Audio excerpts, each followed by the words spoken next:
महेश्वरा गुरुर् साक्षात् परब्रह्म तस्मै श्री गुरुवे नमः.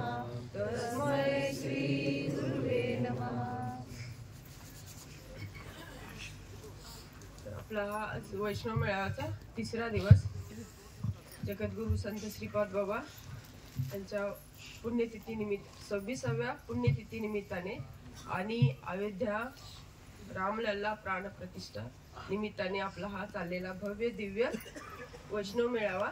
तर आजचा हा तिसरा दिवस, तिसऱ्या दिवसातला हा पहिला परिपाठाची सेवा. तर बघा आता ह्या 3 दिवसापासून जे चाललेलं आहे आपलं प्रक्षेपण, प्रेम प्रक्षेपण, म्हणजे असं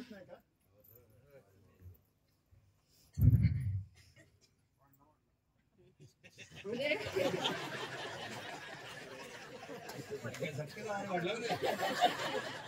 असा आवाज वाढला पाहिजे.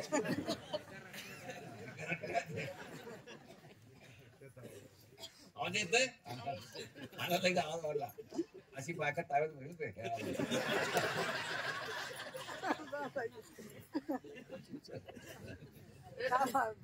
विषय बघा काय, म्हणजे हे कशासाठी करायचं. आता आहे ना विषय बाबा, हे कशासाठी करायचं. आता हे मध्ये काय काय येते, हे जे 3 दिवसापासून जे चाललंय की नाही आपलं, कीर्तन झालंय, प्रवचन झालंय, भजन चाललंय, हरिपाठ आहे, अजून उद्बोधन चालू आहे, म्हणजे सगळं चाललंय नाही का, जेवण चाललंय, खाणं चाललंय, सगळं चाललंय. हे कशासाठी करायचं, कशासाठी करायचं हे समजून घ्यायचं आपल्याला. हे कशासाठी करायचं, देवासाठी, देशासाठी, धर्मासाठी. पहिलं मला वाटतं सोनाली ताईने प्रवचन घेतलं नाही का, धर्म आणि धंदा, म्हणजे हे कशासाठी करायचं. आता हे मध्ये काय काय येते आपण याच्यातून बघूया. बाकी म्हणजे आता सुरुवातीला मी थोडसे बाबांचं प्रेम प्रक्षेपण म्हणून एक प्रकरण आहे संत मायबाप मध्ये. म्हणजे बाबांनी आज ह्या स्थितीला, आपल्याला ह्या लेवलला कसं आणलंय. आधी आपण कसे होतो आणि आता कसं आहे, आज आपल्यात परिवर्तन झालेलं आहे, किंवा कसं म्हणजे पहिले कसं होतं आणि आता कसं आहे, आणि हे कुणामुळे झालेलं आहे. तर त्याच्या पाठीमागे काय कुणाचं प्रक्षेपण आहे, म्हणजे सद्गुरूंनी कसं प्रक्षेपण करून आपल्यामध्ये बदल घडवलाय हे बघूया आपण. तर त्यासाठी मी एक सुरुवातीला उदाहरण सांगते, म्हणजे तुमच्या लक्षात येईल की एक बाबाने ते एक हे दिलंय की 2 आंखे 12 हात, हा पिक्चर आहे नाही का. 2 आंखे 12 हात. आता बघितलंय असं सर्वांनी, मला वाटते, मला बहुतेकांनी नसतं, तुझ्या पिढी म्हणजे हा नाव पण मला 2 आंखे 12 पिक्चर आहे, जुना पिक्चर आहे. तर ह्या पिक्चर मध्ये एक म्हणजे कसं दाखवलंय बघा, तो व्ही शांताराम हा जेलर असतो, म्हणजे त्या कैद्यांना हे करण्यासाठी, जे काय म्हणतात ना, एक त्यांचं सगळं कैद्यांचं सगळं हे देखभाल करण्यासाठी वगैरे तिथं जेलर असतो. आणि तिथं असे काय कैदी असतात, इतकं भयंकर त्यांनी काय काय काय काय करून आलेले असतात ना, अडदांड पण शब्द त्यांच्यासाठी कमी पडेल असे कैदी असतात. हे भक्कमच्या भक्कम काय म्हणतात, धिप्पाडच्या धिप्पाड असे कैदी असतात. त्यांचे डोळे असे नुसते बटबटीत वाटारलेले असतात. बघितलं तरी असं त्यांच्याकडे भीती वाटेल असे कैदी असतात. म्हणजे बाकी पण असतात, पण असे काय कैदी, त्यातलं त्यांचं वर्णन मी सांगते. त्या आणि कुणी आपल्या बायकोची हत्या करून आलेलं असते, कुणी मुलांची हत्या केलेली असते, कशाच्या ना कशाच्या ह्यानं ते असे जेलमध्ये आलेले असतात. म्हणजे कुणी सावकाराची हत्या केलेली असते, असं आहे ना आलेले असतात. मग आता तो हा व्ही शांताराम जेलर असतो की नाही, तो काय करतो, थोडासा त्यांच्यावरचा जो साहेब असतो त्यांना थोडं हे करून काय करतो की म्हणे मी अशा काही कैद्यांना घेऊन जातो, म्हणजे एका ठिकाणी जिथं बंजर जमीन आहे अशा ठिकाणी मी त्यांना घेऊन जातो, आणि न सुधारणाऱ्या कैद्यांना, न सुधारणाऱ्या कैद्यांना, म्हणजे जे असे काय म्हणतात ना, एक भयंकर असे अपराध करून आलेले आहेत आणि त्यांच्यात बदल होणार नाही असे कैद्यांना, आणि जे कुणाचं ऐकणार नाहीत, म्हणजे काय म्हणतात त्यांच्यासमोर बोलायला गेलं तर सुद्धा भीती अंगात चढ व्हायचा, अशा कैद्यांना त्यांची परमिशन घेतो आणि म्हणे मी घेऊन जातो. मग असे कैदी निवडलेले असतात, तो निवडतो. त्याची गोष्ट नाही. तेव्हा सांगा ना कसं झोपायला गेली माझ्या दोन मोठे झोपायला नाही ठेवतो ऐकायला मग गेलंयस तेव्हा समजा झोपायला गेली. तर अशा ह्या 5 कैद्यांना तो निवडतो. मग ते सगळे असे त्याच्याकडे व्ही शांतारामकडे असे नजरेनं बघतात की म्हणे ह्याला काय वेळ लागलं का काय, ह्यांना घेऊन काय मारायचं का काय ह्याला, म्हणजे ह्यांच्यात जाऊन म्हणजे अशा ह्यांना निवडतो. आणि जिथं मुक्त म्हणजे ह्यांना आता ते कैदी कसे होते की पायात साखळी हातात साखळी आणि लॉकर मध्ये होते, म्हणजे लॉक करून ठेवलेले असे कैदी होते ना, जेलमध्ये होते. आणि त्यांना त्या कैद्यांना निवडल्यानंतर त्या कैद्यांना म्हणते साखळी काढा, हातातली साखळी काढा, पायातली साखळी काढा आणि मोकळे करा त्यांना. आता हे सगळेजण घाबरतात तिथले बाकीचे जे असतात ते सुद्धा घाबरतात. हो म्हणे ह्याला काय झालंय काय म्हणे, स्वतःचा जीव ह्याच्यात टाकून कशाला हे कार्य करतोय तू. नाही नाही म्हणे माझ्यावर विश्वास ठेवा, मी हे आणि तो असं हे करून दाखवतो म्हणे, लिहून देतो की माझ्यावर विश्वास ठेवा मी हे करून दाखवतो. म्हणजे ह्यांना माणसासारखं म्हणजे काय माणूस ह्या लेवलला मी आणून हे करतो म्हणे, आणतो म्हणे. आणि त्याने ते असे कैदी निवडून घेऊन जातो तो. आणि अशा ठिकाणी घेऊन जातो की तिथं बंजर जमीन असते, काय सुद्धा नसते तिथं. आणि त्यांना मोकळं असतात, म्हणजे ती जिथं ती घेऊन जातात ना तिथं तो घर एक असते. आणि तिथं मग त्यांना हे करतो ते 5 जण आणि हा 6वा. हा मग ते प्रत्येक जण असे हे करतात ना, 1 2 3 4 5 6 म्हणजे 2 आखे 12 हात. 6 जणांचे हात किती झाले 12 आणि 2 डोळे असं. आणि मग तिथं गेल्यानंतर तिथं जो असतो तो काय म्हणतात तो जेवण बिवण करणारा तो असतो ना, त्यांना बघून तो पळून जातो. म्हणजे त्यांना बघितल्या त्यांचं ते वागणं आणि त्यांचं ते बोलणं आणि त्यांचं ते विचित्रपणा बघून तो गेला पळून तिथनं. म्हणजे ज्या ठिकाणी ते ओसाड ठिकाणी गेले ना हे 6 जण, तर मग आता ह्यांचं जेवण खाणं कोण करणार, यांचं हे कोण करणार. आता व्ही शांताराम ह्यांना पुढचं शिकवणार आहेत ना काहीतरी बाबा पुढचं हे कर. पण आता मग शेवटी आता इथं मला काय सांगायचं, प्रेम प्रक्षेपणावर यायचंय आपल्याला. मग व्ही शांताराम ते जेलर जो असतो ना तो स्वतः त्यांना जेवण तयार करायला लागतो, जेवण तयार करून त्यांना जीव घालतो. आणि मग त्या जेवणामध्ये आता मिरची नाही हे नाही, मग ते एकमेकाला असे हे काय म्हणतात मारायला उठल्यासारखं उठतात ना ते आडदांड गुंड. आणि म्हणतात हे कुणी बनवलंय त्याला बोलवा म्हणे, त्याला जो पहिला असतो ना त्यांचा आचार्य त्याला बोलवा म्हणे, त्याला मारून टाकूया चेंडा तर तो मग गप्प बसतात जरा थोडे. आणि तो व्ही शांताराम हे सगळं ऐकतो. आता हे सगळे बसलेले आहेत जेवायला तिथं. तर म्हणे तो गेला पळून गेला म्हणे, मग हे जेवण कुणी बनवलंय म्हणे. मग म्हणे मीच बनवलं हे, म्हणजे मी बनवलं जेवण, आता दुसरं कोण नाहीच आहे ना तिथं बनवायला. मग गप खाली मान घालून खातात जेवण. म्हणजे मला काय म्हणायचं त्यांच्या लक्षात येतं की बाबा ही व्यक्ती आपल्यासाठी किती काय काय करायला लागल्या. त्यांची सगळं करतात माहितीये का, म्हणजे जेवण करणं भांडी धुणं हे कोण करते, व्ही शांताराम जेलर. नंतर त्यांच्या लक्षात हळूहळू येते की बाबा नाही म्हणे नंबर लावूया आपण, प्रत्येकाने एक दिवस जेवण करायचं असं थोडं थोडं लक्षात यायला लागतंय. आणि मग ते सगळं असं करत करत ते बंजर जमीन असते ते सगळे तो व्ही शांताराम त्यांच्याकडून करून घ्यायला लागतो चुकीत. आणि त्यांना ओरडत नाही तो, इतके अडदांड गुंड असतात त्यांची ती वृत्ती खुनसी वृत्ती असते ना, ओरडत नाही सुरुवातीला. त्यांना प्रेमानं प्रेमानं प्रेमानं प्रेमानं ते करून घ्यायला लागतो. तरी सुद्धा मध्ये काय पळून जाण्याचा प्रयत्न करतात, पुन्हा त्या व्ही शांतारामवर आळ येतो, पुन्हा तो वरचे जे साहेब असतात त्याला ते हे करतात ना, कारण ते त्याच्या हे वरच्या साहेबांच्या ह्याच्यात हे बसत नाही ना, ते त्याला विचित्र हे बघतात ना, बाबा हा कसा करून दाखवतोय बघूयाच ह्या आहे ना. मग ते पळून जात नाहीत, पण ते तिथंच जमिनीचं काम करत असतात. मग त्याच्यात जरा हे होतं नाही का, म्हणजे असं हे प्रेमानं त्यांच्याकडून हे कार्य तो करून घेतो तो व्ही शांताराम. म्हणजे इतकं ती जमीन नंतर सुजलाम सुफलाम होते ती.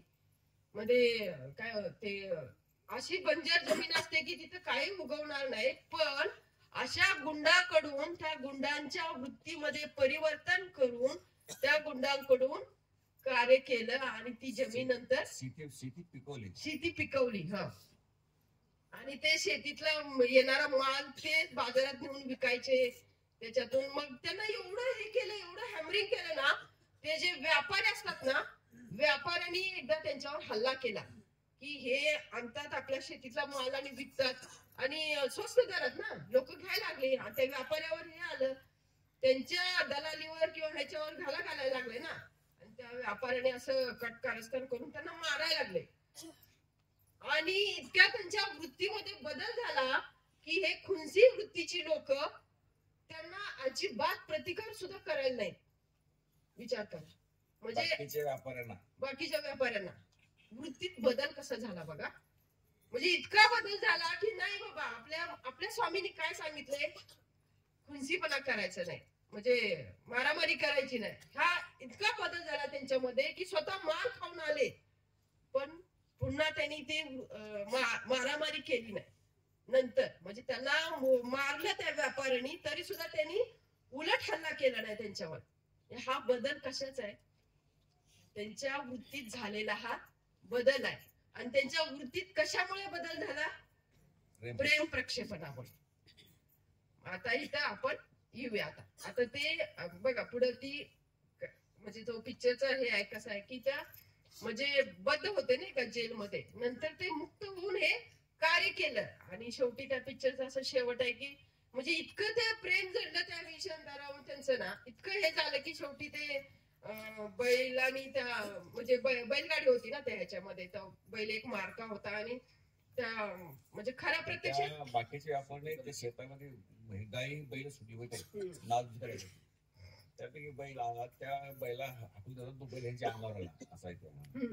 विजयंतरामच्या अंगावर आला आणि त्या ह्याच्यात त्यांचा डोळा प्रत्यक्ष गेलेला आहे.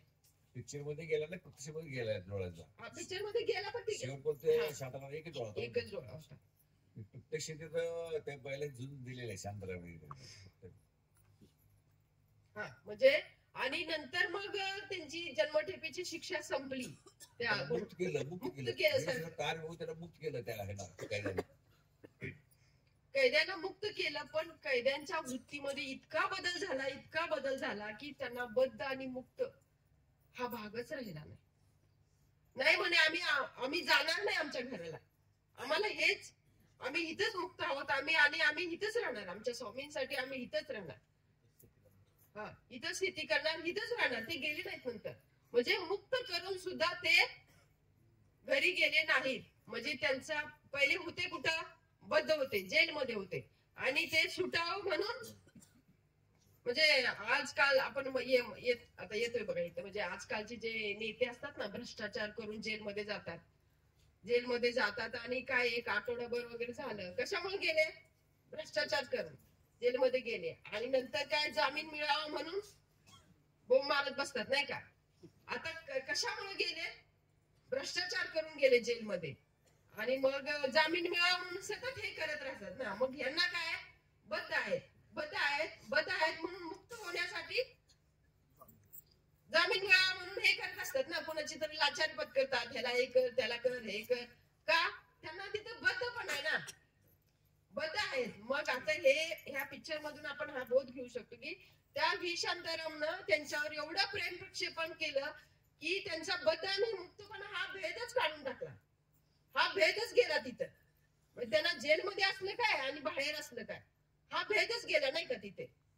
आता इथं बाबा आपल्याला काय सांगतात की बाबा की आता जर मुक्ती फुकाची साठी कुणी तय नाही पाहिणारे नाचत जाऊ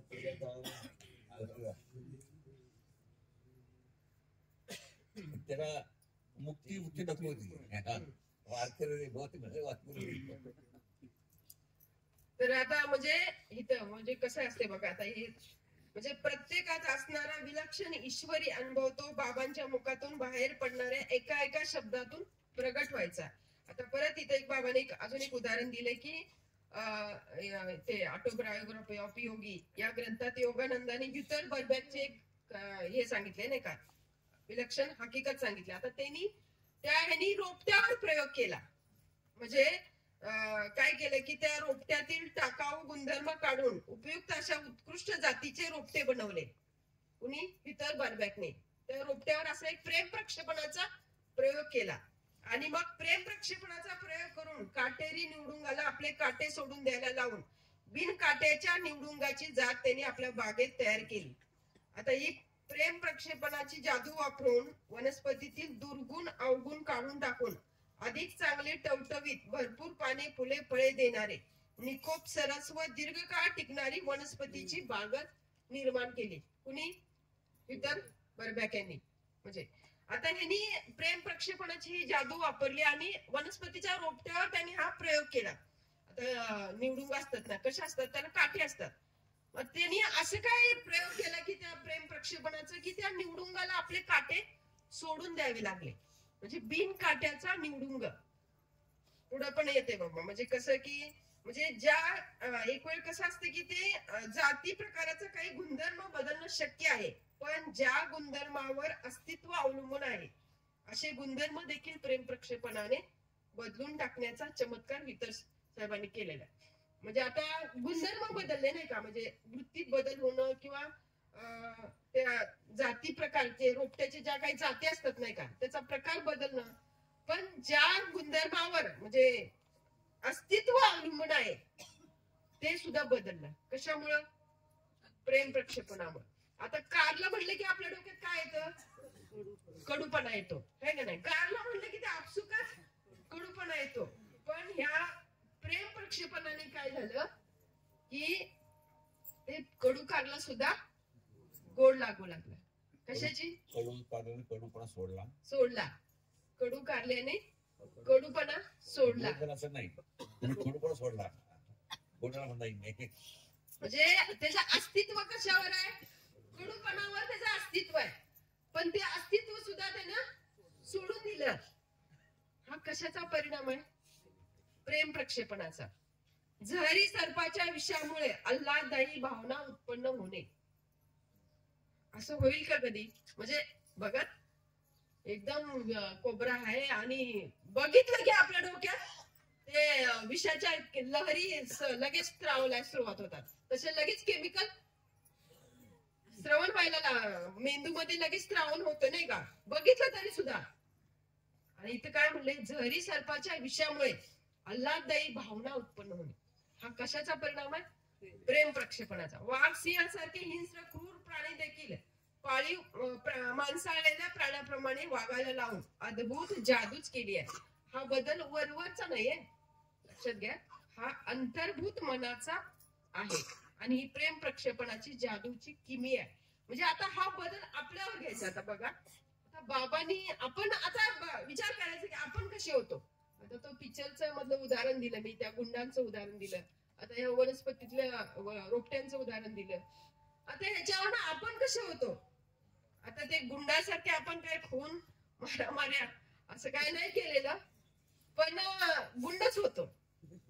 रोज सासू भांडायची.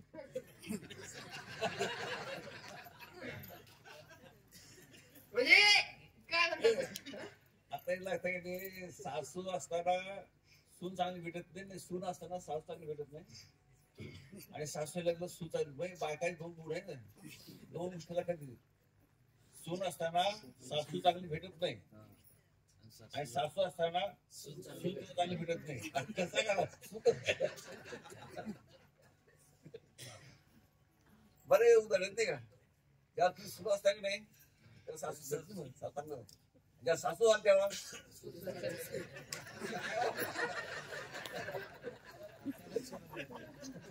कसं सुरू चांगलं भेटत नाही.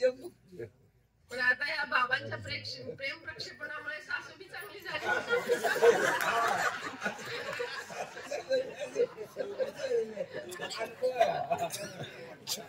आता सासू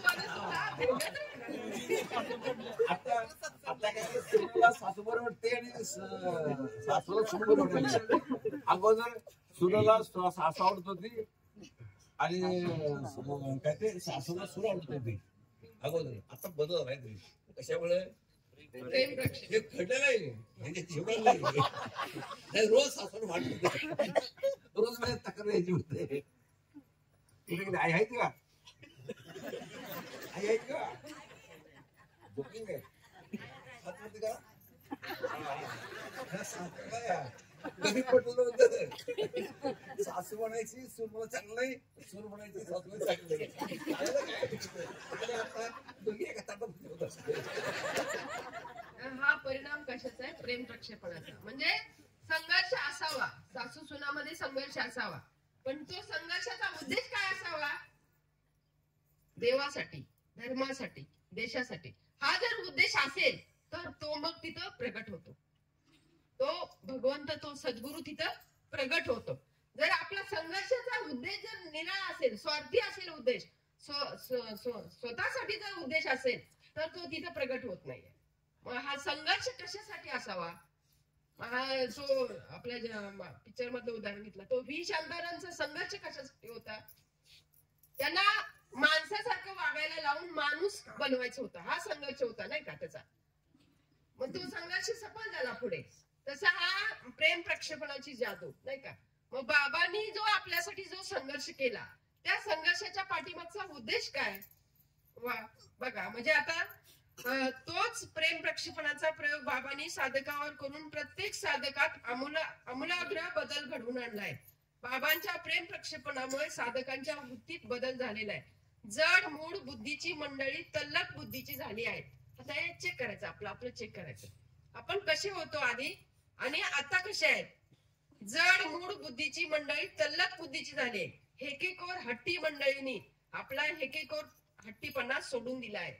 सोडून दिलाय की नाही? का अजून हट्टीपणा करतात?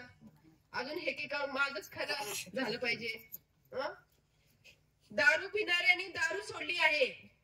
कितीतरी लोक असे आहेत नाही का, म्हणजे दारू पिऊन कुठेही पडत होते, उचलून आणायला लागत होतं, आणि आज त्या मंडळीने दारू सोडली आणि आज बाबांच्या सत्संगामध्ये आहेत. आणि तेच मंडळी आज इतरांना पण सांगत आहेत, तुम्ही हा विषय घ्या, तुम्ही हा विषय समजून घ्या. बघा, दारू पिणाऱ्यांनी दारू सोडली आहे, खुनी हल्लेखोरांनी आपला खुनसीपणा सोडून दिला आहे.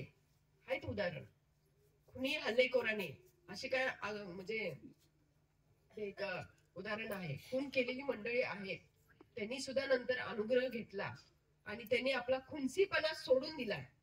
हा कशाचा परिणाम आहे? बाबांच्या प्रेम प्रक्षेपणाचा परिणाम आहे. वाल्याचे वाल्मिकी झाले आहेत. हठयोग, अष्टांगयोग, त्राटकयोग करून रिद्धी सिद्धीत अडकलेली मंडळी रिद्धी सिद्धी सोडून भक्ती मार्गाला लागली आहेत नाही. आमचंच उदाहरण दिलं, सासूबाई आधी हे होते नाही का, देवऋषी होते आधी, आणि घरात पटत नव्हतं असं, म्हणजे असं काय बाबा आता एवढं सगळं आपण हे करत बसत नाही ना, म्हणजे काय म्हणतो सोहळं हे ते, आणि ते देवऋषी माणसाला हे जमत नाही. मग ते असंच झालं पाहिजे, तसंच झालं पाहिजे. मग ते चिंचणीच्या मायाकाला जायचे. आता त्यांना ते कुलदैवताला जाणं चांगलं आहे, पण हट्ट असायचा, ह्याच वेळेत त्याच वेळेत गेलं पाहिजे असं. पण ते आता सोडून दिलं नाही का त्यांनी.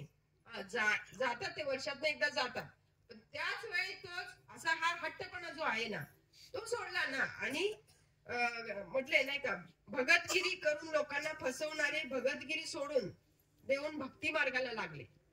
नाही, भगतगिरी म्हणजे काळा दोरा बांधणं, गळ्यात ताईत बांधणं, ही जी भगतगिरी आहे ना, आणि त्या भगतगिरीच्या नावाखाली लोकांच्याकडून पैसे उकळणं आणि स्वतःच घर भरणं, ही जी भगतगिरी करणारी मंडळी होती, त्या भगतगिरी करणाऱ्या मंडळींनी ही भगतगिरीपणा सोडून दिला आणि भक्ती मार्गाला लागले. परिणाम कशाचा आहे? प्रेम प्रक्षेपणाचा. तसंही प्रेम प्रक्षेपणाशिवाय ही मंडळी सुधारलीच नसते. असं कितीही सांगून या मंडळींना पटलं नसतं नाही का. आपला पाखंडीपणा सोडून साधू संतांचे अनादी काळचे परब्रह्म तत्वच लोकांना सांगू लागले आहेत. संत मायबाप मध्येच उदाहरण आहे नाही का. जी लोक बाबांना नाव ठेवत होती, बाबांच्या अंगावर धावून गेली, तीच मंडळी पुन्हा बाबांचाच विषयांचा प्रचार करू लागली नाही का, प्रसार करू लागली. ही पाखंडी मंडळी संतांचे अनादी काळचे परब्रह्म तत्वच लोकांना सांगू लागले. रिद्धी सिद्धी, जारण मारण, मंत्र तंत्र सर्व विधी बाबांना अवगत होत्या, पण याचा वापर बाबांनी कधीच केला नाही किंवा त्यांच्या सानिध्यात येणाऱ्या लोकांना देखील तसे करू दिले नाही. काळा दोरा ताईत देऊन लोकांची दिशाभूल करून तत्वावर आवरण आणणारे आपले हे सर्व धंदे बंद करून भक्ती मार्गाला लागले आहेत. रिद्धिसिद्धीचा प्रयोग करून काळा दोरा ताईत लोकांच्या गळ्यात बांधणारे अजून देखील काही मंडळी असतील तर याचा अर्थ बाबांच्या तत्वापासून सदर मंडळी दूरच आहेत असे म्हणावे लागेल. आता हा इशारा आपल्यामध्ये आहे, लक्षात घ्या. अजून एवढं जर आपण हे बाबांचं इथं कार्यक्रमाला येऊन ऐकत असून जर बाहेर जाऊन अजून काय भगतगिरी काळा दोरा काय करत असू तर मग ते बाबांच्या तत्वापासून दूरच आहे. बाबा तत्व दूर आहे ते बद्ध आहे ते लक्षमुक्त नाही ते. मग आता हे बघा, हा वृत्तीत आपल्या झालाय की नाही बदल. प्रत्येकाच्या पुढे टिकमार्क आहे. प्रत्येक जण आपल्या अंतःकरणात डोकावून बघायचं आणि टिकमार्क करायचं तर ते सगळ्यांचं बरोबर असणार आहे. म्हणजे एवढा बदल झालाय. आणि हा बदल कशाचा परिणाम आहे तर बाबांनी आपल्यावर केलेल्या प्रेम प्रक्षेपणाचा परिणाम आहे, नाही का. मग आता बाबांनी सर्वांच्यावर प्रेम प्रक्षेपणाचा वापर सारखाच केला आहे तरी देखील माणसाने मनात एखादी इच्छा किती जरी बाळगली तरी जोपर्यंत त्या इच्छेची तीव्रता वाढत नाही तोपर्यंत प्रेम प्रक्षेपण कार्य करीत नाही. तीव्र इच्छाशक्तीत प्रेम भावना असेल तरच प्रेम प्रक्षेपणाची जादू सहज व चोख होते. भूतकाळ, वर्तमान काळ, भविष्यकाळ हे सर्व बाबांना माहित होते. पण मी वेडा, संतांनी बांधून ठेवलेला दावणीचा बैल आहे, मला काही येत नाही असेच लोकांना सांगायचे.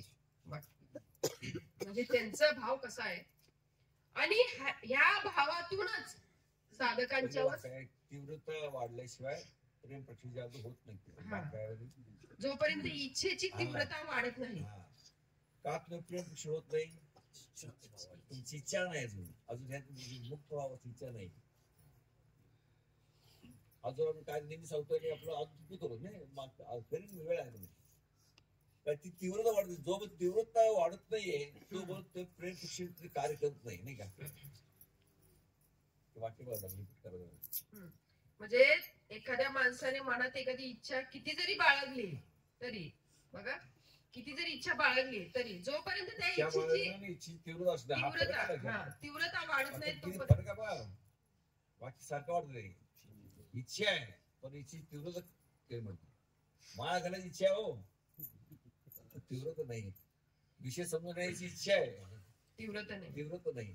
ज्या तीव्रता ही काही वाढेल की त्या तुम्हाला मग हा प्रेम प्रक्षेप होणार. तुम्ही नाही तुम्हाला काय उपयोग नाही.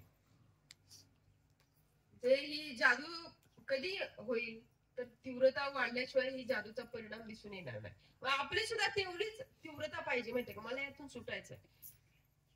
ही जी तीव्रता आहे ना, या विचाराची जी तीव्रता आहे ना, तीव्रता जेव्हा वाढेल तेव्हाच ही प्रेम प्रक्षेपण कार्य करतं. तर बाबा ज्या तीव्रतेने सांगतात, ज्या कळवळीने सांगतात, ज्या तळमळीने हा विषय सांगतात, ती तेवढी तळमळ जर आपल्यामध्ये नसेल तर नाही होते, मग प्रेम प्रक्षेपणाची क्रिया होत नाही. म्हणून मग बाबा की हे आपण परिवर्तनाचा हा विषय आहे, नाही का बाबा, की कसं आपल्यामध्ये परिवर्तन घडून आलेलं आहे. आणि हे काय एका सत्संगात हा प्रयोग नाही झालेला किंवा किती वर्षापासून आपण आहोत, नाही का. आता आम्हाला जवळजवळ 20-22 वर्ष झाली याच्यामध्ये. बाबा ते उदाहरण देतात, नाही का, अर्जुनाचं. अर्जुन हा भगवान श्रीकृष्णाच्या सानिध्यात किती वर्षापासून होता. जवळजवळ 25-1 वर्ष आधी तो भगवंताच्या सानिध्यात होता. आणि नंतर त्याला ती कुरुक्षेत्रावर गीता सांगितली. ह्या 25 वर्षामध्ये त्याला किती प्रेम प्रक्षेपण झालं असेल, नाही का, त्याच्यावर. तेव्हा तो म्हणतोय, नाही का, आता मी कुणाला मारू, आता तू सांग, तू जे सांगशील ते मी करायला तयार आहे. मग हे लगेच नेला असता त्याला, काय म्हणतात ना, त्या पांडवांच्या मधून त्याला तिथून हस्तिनापूर मधून त्याला नेला असता आणि कुरुक्षेत्रावर नेऊन उभा केला असता आणि ह्याला मार, त्याला मार, असं कर, तसं कर, असं झालं असतं का. नाही ना. ही क्रिया कधीपासूनची चालू आहे. तेव्हा आज आपल्याला हा विषय आता कुठं तरी समजायला लागलाय, नाही का बाबा, हा विषय काय आहे आणि हा आपल्यामध्ये बदल कशामुळे होत आहे, तर ह्याच्या पाठीमागे काय आहे, कुठली शक्ती आहे कार्य करत आहे, तर ती ही प्रेम प्रक्षेपणाची शक्ती आहे. बघा, म्हणजे अजून एक बाबाने एक उदाहरण दिलं होतं, नाही का, म्हणजे ते भावामध्ये कसा बदल होतो. म्हणजे आता तो हे असतात, नाही का, कैदीच असतात ते पण 2 कैदी, आणि त्यांना त्या फाशीची शिक्षा झालेली असते आणि त्यांना प्रयोग करायचा असतो त्यांच्यावर. म्हणून ते सायंटिस्ट जे असतात ना ते परमिशन घेऊन त्यांना काय म्हणतात की ह्यांना फाशी देण्याऐवजी आम्ही ह्याला सुया किंवा एक सर्पाच्या दंश करून मारणार, म्हणजे असं सांगतात बाबा. मग ते हा विचार त्या कैद्यांना सांगतात की तुम्हाला आम्ही हे सर्पाचा दंश करून तुम्हाला मारणार आहे त्या दिवशी. पण ऍक्च्युली काय असतं त्यांच्या भावात बदल बघा. आता त्यांनी विश्वास ठेवला नाही का, पुन्हा विश्वास ठेवला त्या सायंटिस्टवर किंवा जे प्रयोग करणार आहे त्यांच्यावर. त्यांना सांगितलं काय, सापाचा दंश करून तुम्हाला मारणार आहे. जेव्हापासून सांगितलं त्यांना तेव्हापासून त्यांच्या मनामध्ये परिवर्तन नाही. चक्र उलटी फिरायला लागली ना, आतली चक्र उलटी फिरायला लागली. आता आपल्याला सापाचा दंश करून मारणार आहे, आता आपल्याला सापाचा दंश करून मारणार आहे. आणि त्यांनी काय त्यांच्या ज्या मेमरी न्यूरॉन्स जे आहेत, मेंदू मधले ज्या न्यूरॉन्स जे आहेत त्या न्यूरॉननी ह्या कॉस्मिक म्हणजे या ब्रह्मांडातली ती केमिकल्स शोषून घ्यायला सुरुवात केली, विषारी केमिकल्स शोषून घ्यायला सुरुवात केली. आणि ह्या शरीर रूपी सापात असतं असं ते ब्रह्मांडामध्ये पण असतं. म्हणजे सापामध्ये विष येते कुठून, ब्रह्मांड येते. सापातून विचारलं ब्रह्मांड विचारलं ते विचारानं म्हणजे त्यांची विचाराची चक्र फिरली ना. आता आपल्याला साप चावून मारणार आहे, विषारी साप चावून मारणार आहे. त्यांची चक्र फिरली आणि सतत तेच चिंतन. आता आपल्याला मारणार आहे, आता आपल्याला साप चावून मारणार. ही चक्र फिरत त्यांचे ते एक जे मेमरी न्यूरॉन्स आहेत ना त्या न्यूरॉन्सनी या कॉस्मॉस मधली एनर्जी विषारी एनर्जी शोषून घेतली. आणि तसे ती आपल्या बॉडी मधले जे केमिकल्स आहेत त्या केमिकल्स हार्मोन्सनी तशी विषारी केमिकल्स निर्माण केली. म्हणजे सापामध्ये जसं विष असते तसं विष ह्या शरीर रूपी फॅक्टरीनं निर्माण केलं. आणि ज्या दिवशी मारणार आहे त्या दिवशी त्या सायंटिस्टनी त्यांना फक्त 2 पिना टोचवल्या. त्या क्षणी त्यांचा मृत्यू झाला. आता त्यांना ऍक्च्युली साप चावला होता का, नाही. त्यांचं पोस्टमॉर्टम केलं. पोस्टमॉर्टम मध्ये त्यांच्या ब्लड मध्ये सापाचं विष सापडलं. हे कुठून आलं विष, मग कुठून आलं विष? सोयातून गेलं होतं, निसर्गातून आलं. जसा तुम्ही विचार कराल तसं निसर्गात येते. कॉस्मिक काम करते विचार करा, चांगला विचार करा, बारीक विचार करा. याचा उद्देश काय बरेल, या वाक्यात आज काय बरेल, भाऊ चांगला विचार करा, भाऊ मला माळा घ्यायला विचार, मग मागे विचार करा. बघा अजून वेळ आणखी भाता झालं 50-60 म्हणजे अजून विचार करतो. बघा म्हणजे आपण जसा विचार करतो म्हणजे त्यानं आता इथे काय विश्वास ठेवला. विश्वास कुणावर ठेवला त्यांनी, त्या सायंटिस्टवर विश्वास ठेवला. इतका विश्वास ठेवला की त्याच्या त्या शरीरूपी फॅक्टरीनं ते विष तयार केलं. त्याला बिलीव्ह सिस्टीम म्हणतात. मग तेव्हा मेसेज आहे ना, बिलीव्ह आणि ट्रस्ट. हा म्हणजे आता ह्याच्या उलट घेऊया आपण. आता हा जर विश्वास आपण साधू संतांच्या विचारावर ठेवला तर आपल्यावर येऊया, तर ही शरीर रूपी फॅक्टरी अमृत नाही का तयार करणार? साधूची विचार घेणार, संतांची विचार घेणार. ती ही आपली हे मेंदू मधले जे हार्मोन्स आहेत ते केमिकल ह्या अमृत निर्माण करणारे केमिकल सिक्रेशन होतील नाही का आपल्या बॉडीमध्ये. जसं त्या आपल्या न्यूरॉन्सनी विष तयार केलं तसेच आपले न्यूरॉन्स अमृत पण तयार करू शकतात. फक्त विश्वास कुणावर ठेवायचा? विश्वास त्या बाहेरच्या लोकांच्यावर ठेवायचा की जे आपल्यावर विष निर्माण करू शकतात त्यांच्यावर विश्वास ठेवायचा, की साधू संतांच्या विचारावर विश्वास ठेवायचा? साधू संतांवर विश्वास ठेवायचा. म्हणून इथं काय बिलीव्ह आणि ट्रस्ट आपण आहे की बाबा आपण बिलीव्ह करतो पण ट्रस्ट नाही करत, भरोसा नाही ठेवत. देवावर आपला विश्वास आहे पण भरोसा नाही. भरोसाच्या वेळेस आपले कोण नातेवाईक आठवतात, आपली धन संपत्ती आठवते, काय म्हणतो कमवतो आणि असं वाटतं की आपल्याला म्हातारपणी ही कामाला येईल. भरोसा कशावर आहे? धन संपत्तीवर, नातेवाईकावर भरोसा, मुलावर भरोसा. काय म्हणजे किती आपण अट्टहास करतो माहितीये का खरं म्हणजे इतकं म्हणजे लोक मुलगा व्हावा म्हणून काय काय आटापिटा करतात माहितीये का बघितलं ना तुम्ही एका म्हणजे आजकाल आता ते बंद झाले ते तपासणी सोनोग्राफीचे म्हणजे मुलगी असली की खाली करायचं मुलगी असली की अबॉर्शन करायचं मुलगी असली की अबॉर्शन करायचं आणि मुलगा म्हणजे भरोसा मुलगा हा म्हातारपणी मुलगी नको असं मुलगीच होत नाही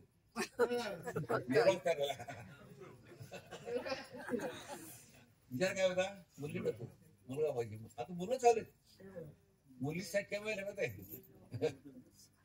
आहे काय बरे विचार नको मला मुली नको मला नको बघा विचार करा तुम्ही घरात फॅमिली बघा तुला किती मुलं आहेत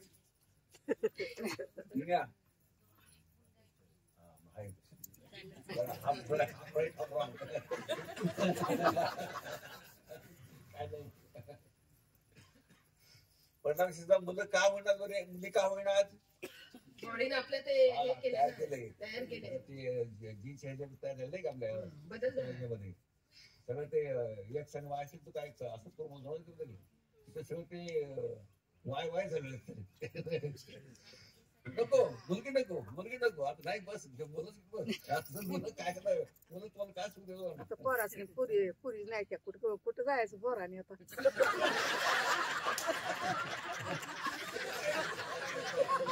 जायचं पोराने काय करायचं मुली नाही त्या म्हणजे पोराने काय करायचं तीनदा मागणी कुठं पुरी कुठं जाय नाही पुरी नमस्कार करतात बदल झालाय पण काय पुढं म्हणजे विश्वास भरोसा काय मुलगा मला म्हातारपणी पाणी पाजल भरोसावर आलं नाही का आणि करून पाणी पाहतो आता पाणी प्यायचं बसायचं मुलं झालं की आहे म्हणजे स्वप्न माझा असा कधी त्या मुलाला हे पाणी पाहायला चुकून असतील बघा सरांसारखे असतील का चुकून असले का बहुतेक पोर आई बाबा पाणी पाहतो चुकून असतील इथं म्हटलं की पोर सांगितलं पोर सांगतो बघा आता म्हणजे आता बाबांनी आपल्याला ह्या प्रेम प्रक्षेपण क्रियेतून आपल्यामध्ये कसा बदल घडवलाय आणि कुठल्या लेवलला आणून ठेवलंय आता आपल्याला ते आपण आता बघितलं माहितीये का तर मग आता पुढे बघा मग बाबा म्हणतात आता तुम्ही ह्या लेवलला आला तर आता समजा भगवंत तुमच्यावर प्रसन्न झाला आणि विचारलं मागा आता तुम्हाला काय पाहिजे तर मागा मी तुमच्यावर प्रसन्न आहे नाही का आता तुम्हाला इतक्या पुढं लेवल आणले बद्ध मुक्त हा भेद आपल्यातला संपवलाय नाही का बद्ध आणि मुक्त हा भेदच नाहीसा केलाय मग आता ह्या स्थितीला आल्यानंतर जर भगवंत आपल्यावर प्रसन्न झाला आणि म्हणाला की मागा आता तुम्हाला काय पाहिजे मागा काय मागणार आता विचार करायचा आपला प्रश्न विचारायचा आता काय मागणार आपण बर संतांचं घेऊया आपण तुकाराम महाराजांनी काय मागितलं हेची दान दे गा देवा तुझा विसर न व्हावा गुण गायी न आवडी हेची माझी सर्व जोडी न लगे मुक्ती आणि धन संपदा संत संग देई सदा तुका मने गर्भवासी सुखे घालावे आम्हासी तुकाराम महाराजांनी काय मागितलं बरं माऊलीने काय मागितलं दुरितांचे तिमिर जाओ विश्व स्वधर्म सूर्य पावो जो जे वांछील तो ते लावो माऊलींचं मागणं नाही का मग आता बाबा विचारतात नाही का भगवंत प्रसन्न झाला तुम्ही मागा आता काय मागाल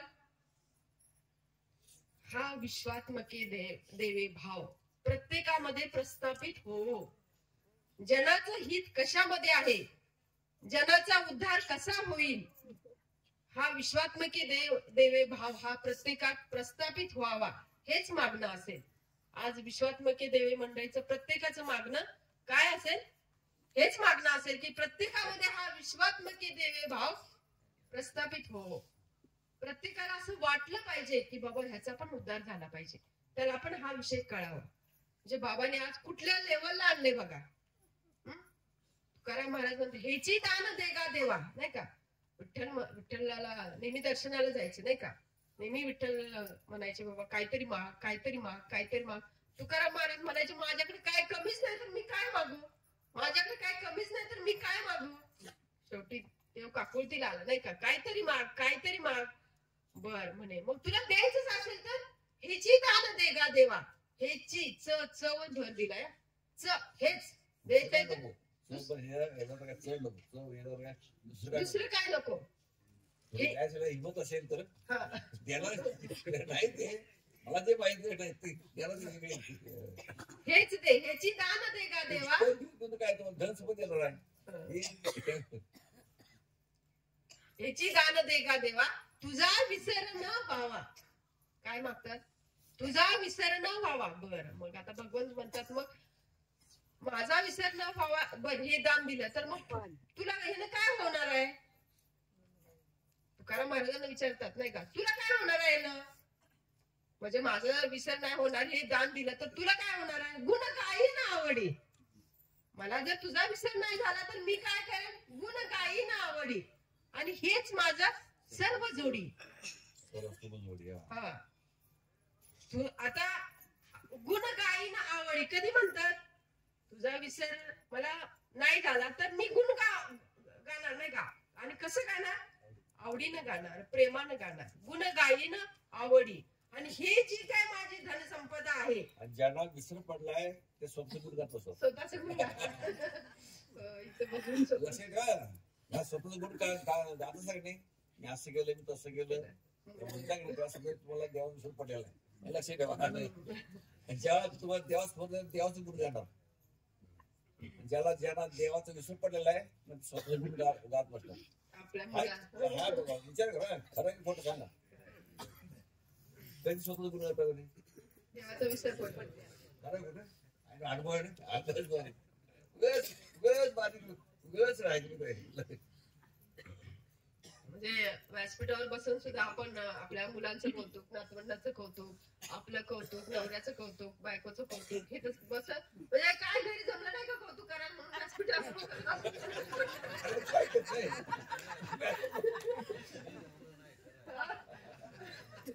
म्हणजे घरी काय माहित नाही मला माहिती, पण सगळ्यांच्या समोर उभी सांगत बसायचं. म्हणजे काय इथे हा परिणाम कशाचा आहे, देवाचा विसर पडल्यामुळं. काय विसर पडला, देवाकडे मागणंच दुसरं आहे. हो मागणं, तुकाराम महाराजांचं मागणं काय, हेच दान दे. आपलं मागणं काय, अजून दुसरं काहीतरी आहे. हो हेला सोडून दुसरं काय, म्हणून हे गुणगान गातो नाही का. आणि तुकाराम महाराज म्हणतात काय, तुझा विसर न व्हावा. मग देव म्हणतो बरं ठीक आहे, हे दिलं तर मग तू काय करशील, गुण गाई ना आवडी, आणि ही जी काय माझी संपत्ती ही जोडीन, याची माझी सर्व जोडी. बर पुढे काय, न लगे मुक्ती आणि धन संपदा, संत संग देई सर्व काळ. बघा मला काय धन संपदा मुक्ती काय नको. मुक्ती म्हणे काय ते कामारी वगैरे आमच्या घरी आहेत म्हणे, ते नको मला, काय नको. काय दे, संत संग देई सदा. आता बाबा सांगतात नाही का, सत्संग का करायचा, पुढचा सत्संग मिळावा म्हणून सत्संग करायचा. भजन का करायचं, सतत भजन करायला मिळावं म्हणून भजन करायचं. बघा आणि मग पुढे प्रमाण आहे का नाही, तुका म्हणे गर्भवासी सुखे घालावे अम्मासी. आता देव म्हणतो बाबा मग ते एवढं तू मागतोय, मग आता तुला तर भजन करायचं आहे, सत्संग मिळावा, मग तुला गर्भवासाचं दुःख मिळेल, त्याचं काय मग तू नाही म्हणे, या सत्संगाच्या सुखापुढं मला ते दुःख काहीच नाही, गर्भवासाचं दुःख काहीच नाही. हा आम्हाला हे जर मिळत असेल, सत्संग जर मिळत असेल, तुझं गुण जर गायला मिळत असेल, तर हे गर्भवासाचं दुःख काहीच नाही. आता गर्भवास बाबा म्हणतात नाही का, तुम्ही जन्माला येताना काय त्रास झाला का तुम्हाला, कारण तुम्ही देहभावावर नव्हताच ना तेव्हा. त्रास कधी होतो, देहभावावर असेल तर त्रास होतो नाही का. तुम्ही देहभावावर तेव्हा नव्हताच नाही का, जन्माला येताना देहभावावर नव्हताच तुम्ही, त्यामुळे आम्हाला त्या त्रासाचं काय माहितच नाही. त्रास किती, आम्ही त्या कुंभपाकात 9 महिने होतो, आम्हाला काय माहितच नाही. तुकाराम महाराज काय म्हणतात, आम्हाला माहितच नाही, तू घाल आम्हाला गर्भवासी. काय आम्हाला हे जर मिळत असेल, हे जर तू देत असेल तर कुशाल घाल. तुका म्हणे गर्भवासी सुखे घालावे अम्मासी. बघा असा हा विषय आहे. म्हणून मग ह्या लेवलला आणले बाबांनी की बाबा की आता आपलं मागणं काय असावं.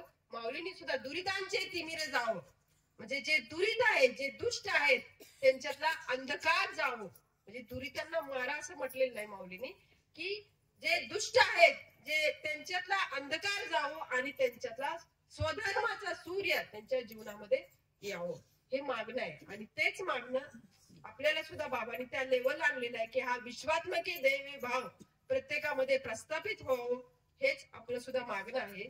थांबते मी तर. कुंडली